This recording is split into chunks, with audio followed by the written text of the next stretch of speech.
so much for jumping on my show. It's brand new. It's the Bearded Biz Show, dude. And I'm just talking to entrepreneurs, world changers, man, success-minded people. I didn't realize after looking at your profile in Deep Films that, like, you've done so much stuff. I had no clue that you were, like, doing the travel thing, man, and all the documentary stuff. Yeah, it's been good. I mean, ever since I left, I came over to China for 1 year in 2006 and ended up just staying abroad. So then I ended up living in China for 6 years, moved to Japan, lived there for 5 years. And since my main job was teaching, we had all the teacher holidays. And especially internationally, you know, we have huge summer vacation, huge winter vacations. In China, you also have Chinese New Year, which is a couple weeks. So me and my buddy would just travel and record all our adventures and post them, and then we ended up getting hooked up with like Lonely Planet and doing videos for those guys and a couple other companies, and yeah, it's been fun.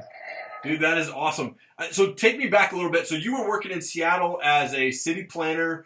You were making probably pretty good money. What made you decide to jump ship and go to China and launch, was it Qingdao American International School? Yeah, that's right. So I was living in Seattle, but working down in Kent at a civil engineering company.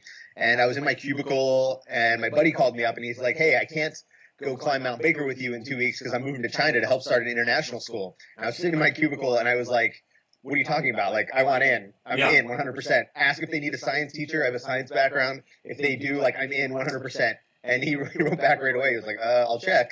And 2 weeks later, was on a plane to China and never looked back. Come on, dude.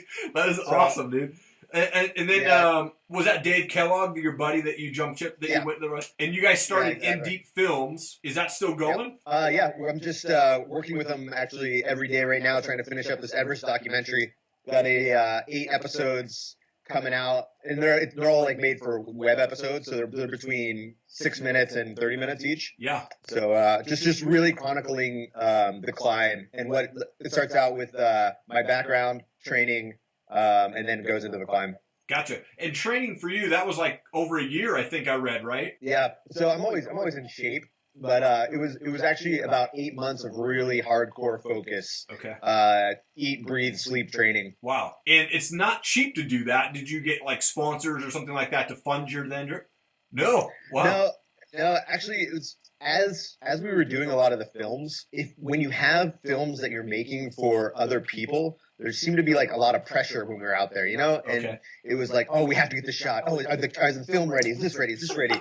You know, and so there was a lot of pressure so when it came down to Everest, it was just, I really wanted it to be about like me and the people that I was with at the time, and like really, you know, the whole living in the moment thing. Yeah. And didn't want it to be for somebody else. So yeah, I saved up money, did all the training myself, and then got up there. Wow, dude, that is awesome. Any plans to climb more mountains? Yeah, I'm on this quest for the 7 summits. So far, I've dived the 7. So that's Everest, Kilimanjaro. This is the highest in Africa. Everest is the highest in Asia.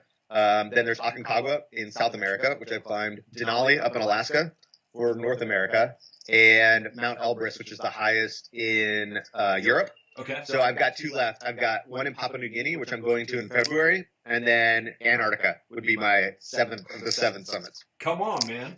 That is awesome, dude. I was also reading that you had started a band there in China called the Dama Llamas.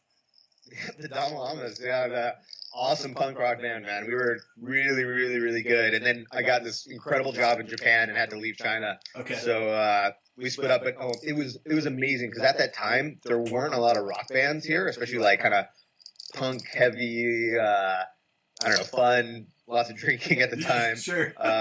Bands. And so we'd play like money shows, which are cool. But then we'd go play these free shows at universities. Okay. And like you'd have 2,000 kids show up who've never seen a rock concert before. Wow. And there's nothing going on at the universities here. You know, there's no like the culture that we would have in the States at our universities where bands would come in and your friends would go out and see bands on the weekend. So you know, you'd have 2,000 kids just like jaws on the floor watching this stuff. That was pretty fun. That is awesome, dude. So you said you're moving to Jordan in July. What's going on there? Yep. So just kind of changing latitudes, I guess. It's been here for 2 years. Okay. Now, back in China. And my girlfriend and I, who I just got engaged with. Congratulations. Thank you. We have a kid coming in May. Come on, man.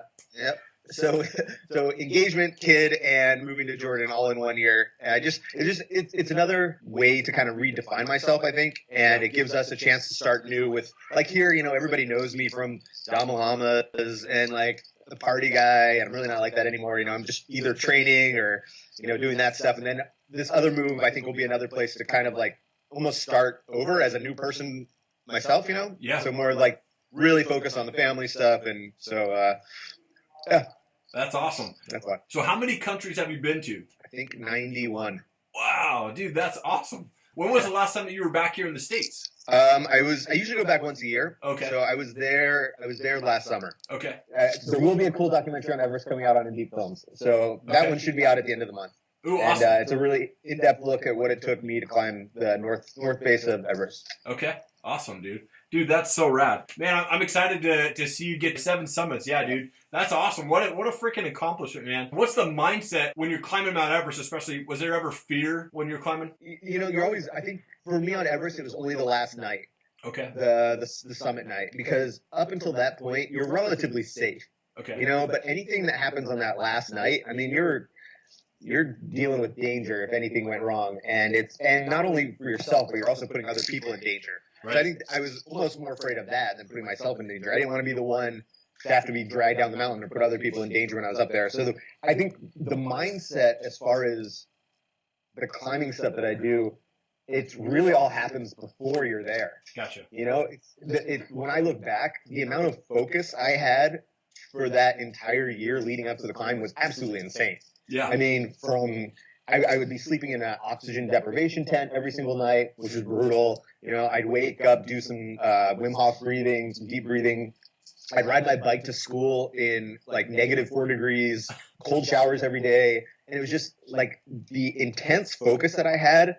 Really, when I was up there, I felt like I was no problem. Yeah. But at the same time, that summit night was still a little, you never really know. Right. But it ended up being me and my buddy Patrick, who I kind of virtually trained with. Okay. It was absolutely incredible how we killed it. We really did kill it. It was, we prepared our asses off, and that worked. Man, that's awesome, dude. Brendan, dude, I'm so pumped, dude. Thank you so much for taking time out of your morning to chat, dude. It was awesome to catch up, man. Yeah, great to see you again. All right, later, Eric. See you, dude. Bye.